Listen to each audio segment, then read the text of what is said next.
In this module, we'll go ahead and talk about our project. We'll take a look at everything that's going to be required to complete our project. We'll discuss why we're doing the project that we are and what it will ultimately lead to.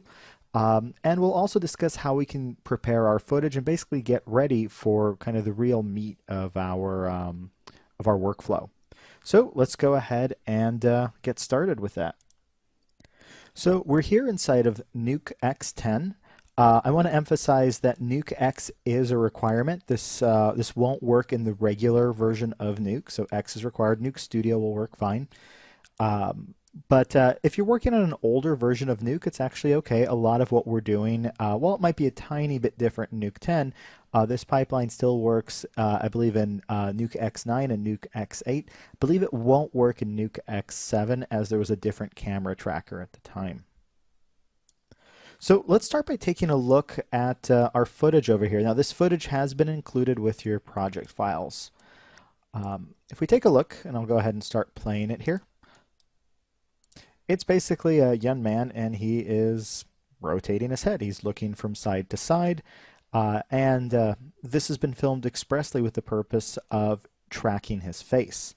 So what that basically means is we're going to try to have Nuke track the motion that his head is taking so that we can reconstruct his face geometrically the same way you would model a face in Maya or Max or whatever other software you might work in, and then make sure that that geometric mesh actually moves with his face. That way we can begin creating perhaps digital prosthetics.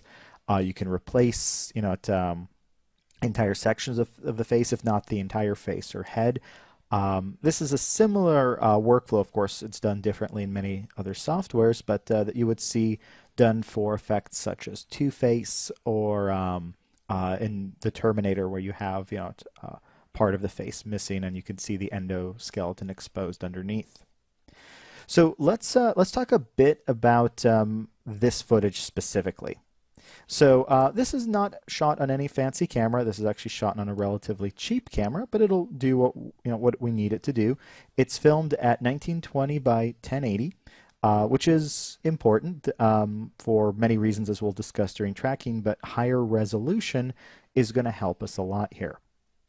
So I wouldn't recommend necessarily using this technique on very low resolution footage, definitely not below 1280 by 720, because this will function on looking for pixel patterns, and they might be hard to identify in low-res footage. So you might notice that there are a lot of dots across his face. So those aren't acne or anything like that. Those are actually just a marker, a simple washable marker, and we dotted it across his face. Simply so that we can have patterns that the computer can identify in addition to other patterns that naturally occur in the face.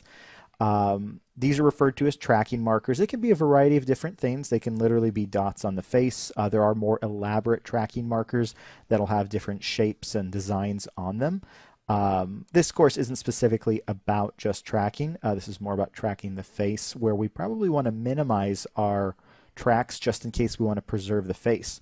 For example, I don't want to put a giant sticker over his forehead if all I really need to do is maybe replace part of the eye and the cheek, because then I'd have to paint those areas out. By keeping these tracking markers small and actually not too contrasty from the rest of his skin tone, it'll be easier for me to remove them. I might be able to fade them away or just paint them away since they are fairly small. So the other thing I want to briefly touch on is the fact that my footage is running at 24 frames per second. I'll make sure my Nuke is set up that way, but it was filmed at 24 frames per second. And since he's moving his head fairly slow, let me actually go ahead and play that through. It'll buffer while we talk here. Since the his face is moving fairly slowly, this is actually not an issue. It's not a very high frame rate, but it should work out just fine. However, if you do find that you have very fast motion, you may actually want to record at a higher frame rate, theoretically at 60 or even higher, because the more frames we have, the easier it's going to be for the computer to continue finding pixel patterns to track. The lower the frame rate, the less frames per second for it to find those patterns, the larger change between frames. So Other things to pay attention to would be lighting. I tried to do, to the best I could. I'm not a professional, it's cameraman or anything by any means. Again, this was filmed definitely on the cheap. But what you want to avoid are large passing shadows over the face.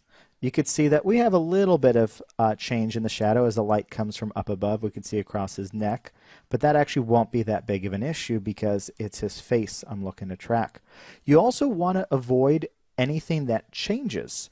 We don't want to see, changes to facial expression or to the eyes. Now, if they're there, we have to roto those out because those patterns will change and throw off our track. So if you're, doing this just to kind of follow along when you shoot your own footage, and try to have your actor keep their face as kind of still as possible. He is blinking his eyes and moving them, and that's fine, but large facial expressions like smiling and laughing, moving the jaw. Once all these areas are going to be moving, it's going to be very difficult to get a track off of them. We're going to have to stick to areas that are basically not moving. So, of course, that can't always be avoided. Sometimes you will have actors that are moving their face and talking, and in those cases, these techniques won't necessarily work. We are kind of using a best case scenario here. Again, just to illustrate the workflow in general. We'll talk as we go through the course about tips and tricks that'll actually help us work with more difficult shots. So beyond that, other things you may want to keep an eye out for is any type of lighting situation or settings on your camera that would produce severe grain. Now, you can't really avoid grain, at least on your average camera. There's some really, really high-end cameras shoot at such high resolutions you won't see much of that grain. But you can see we definitely have grain in here. And that can, of course, cause problems identifying pixel patterns. But it's not too bad. But, of course, if the grain gets extremely heavy, if you're in low light and the camera just doesn't work well in low light, especially a lot of phone cameras have that issue, that can definitely cause us quite a few problems. And lastly, just anything that moves through your shot that's going to throw off the track or things to keep an eye out for. For example, moving highlights. Now, we can only avoid them so much. We can obviously see moving highlights across the greasier parts of the skin. The forehead and the nose are going to be areas that happens. And it just is what it is. That's, again, why we have the tracking marker. We might be able to track this point even if we can't track the tip of his nose. So that's kind of a brief overview of what we'll be doing, as well as ways you can go about preparing your footage. Now, of course, if you're working with the footage that I've provided here, then it's already been shot and I know this footage works because I tested it ahead of time. But if not, be sure to kind of just pay attention to some of the things I mentioned, and always just use common sense as well when filming.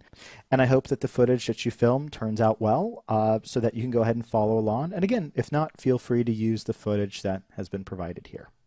All right, I'll see you guys in the next lesson.